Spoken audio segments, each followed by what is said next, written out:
time to check the record. Peel the facade back, examine the ledger, dissect the systematic pressure for the people's pleasure. Every paper trail is a lesson that we're deciphering. Yeah, the accountability project. If Donald Trump's second administration is defined by loyalty, ideological purity, and a willingness to break long-standing norms, then Pete Hegseth is the perfect embodiment of that shift.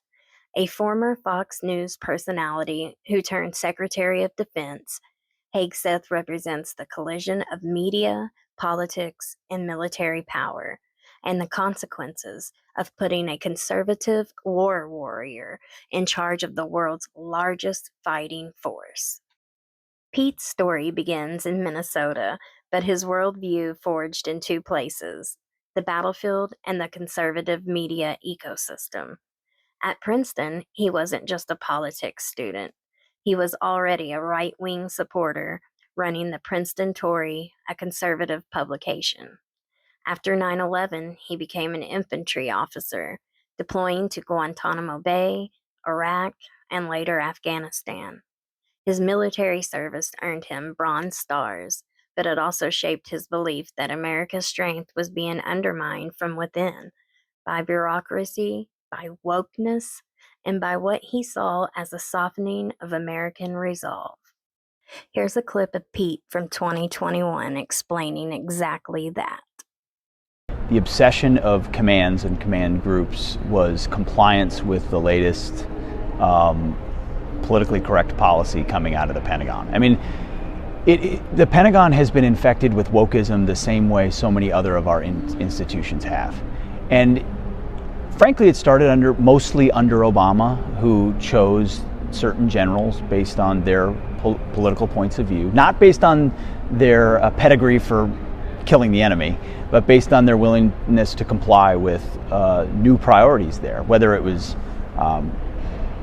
women in combat priorities, whether it was other gender priorities, whether it was transgender priorities. It became, we have to take this one element of our society, the meritocracy, hierarchy of toxic masculinity, and that can't be. We can't allow that to be what it is.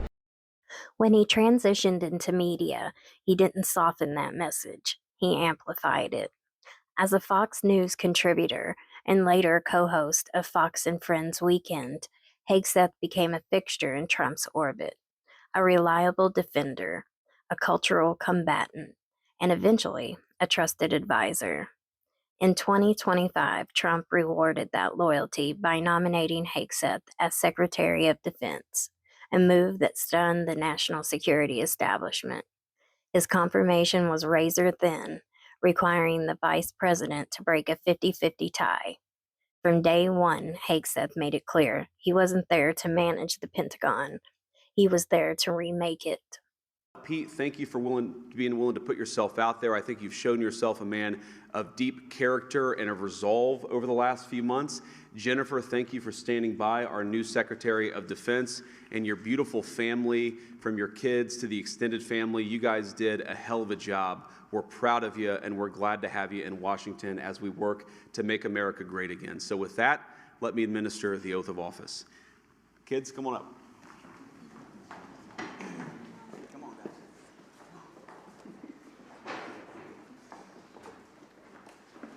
All right, put your hand on the Bible, raise your right hand, and repeat after me. I, Pete Hegseth. I, Pete Hegseth. Do solemnly swear. Do solemnly swear. That I will support and defend the Constitution of the United States. That I will support and defend the Constitution of the United States. Against all enemies, foreign and domestic. Against all enemies, foreign and domestic. That I will bear true faith and allegiance to the same. That I will bear true faith and allegiance to the same. That I take this obligation freely. That I take this obligation freely. Without any mental reservation or purpose of evasion. Without any mental reservation or purpose of evasion. And that I will well and faithfully discharge. And that I will well and faithfully discharge. The duties of the office on which I am about to enter. The duties of the office of which I am about to enter. So help you God? So help me God. Congratulations, Mr. Secretary. He supported renaming the Department of Defense to the Department of War, a symbolic shift toward a more aggressive posture. He oversaw sweeping firings of 4-star generals and admirals, removing leaders he viewed as insufficiently aligned with his worldview.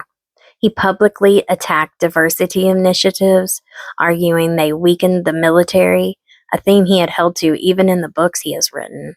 This wasn't a traditional defense secretary. This was a potentially cultural biased general with real institutional power. Hegseth personally intervened to block the promotions of multiple black and female officers, including 4 Army officers on track to become 1-star generals. According to officials cited in this report, he removes officers he deemed ideologically incompatible. At least 6 promotions were halted, including a black colonel and a female colonel from another branch. He had already fired the first black Joint Chiefs chairman and the first woman to ever lead the Navy without explanation. Senator Jack Reed called the actions outrageous and potentially illegal. The Pentagon spokesman dismissed the reporting as fake news, insisting the promotions were based on merit. But the pattern was unmistakable. Hegseth was reshaping the military's leadership to reflect his own ideological vision. Love peace. We love peace for our fellow citizens. They deserve peace, and they rightfully expect us to deliver it. Our number one job, of course, is to be strong so that we can prevent war in the first place. The president talks about it all the time. It's called peace through strength. And as history teaches us, the only people who actually deserve peace are those who are willing to wage war to defend it. That's why pacifism is so naive and dangerous. It ignores human nature and it ignores human history. Either you protect your people and your sovereignty, or you will be subservient to something or someone. It's a truth as old as time. And since waging war is so costly in blood and treasure, we owe our republic a military that will win any war we choose or any war that is thrust upon us. Should our enemies choose foolishly to challenge us, they will be crushed by the violence, precision, and ferocity of the War Department. In other words, to our enemies, F-A-F-O. If necessary, our troops can translate that for you. Another way to put it is peace through strength, brought to you by the warrior ethos. And we are restoring both. In the end, Pete Hegseth's story isn't just about one man's rise from small-town Minnesota to the inner circle of American power. It's about a shift in what some leaders believe the country should be. A nation defined not by caution, but by confrontation. Not by institutions, but by will. His military service shaped him. His media career amplified him. And now his vision for a War Department signals a future where the United States embraces a more aggressive posture abroad and a harder edge at home. Whether that future is a warning or a promise depends on who's watching. But one thing is clear.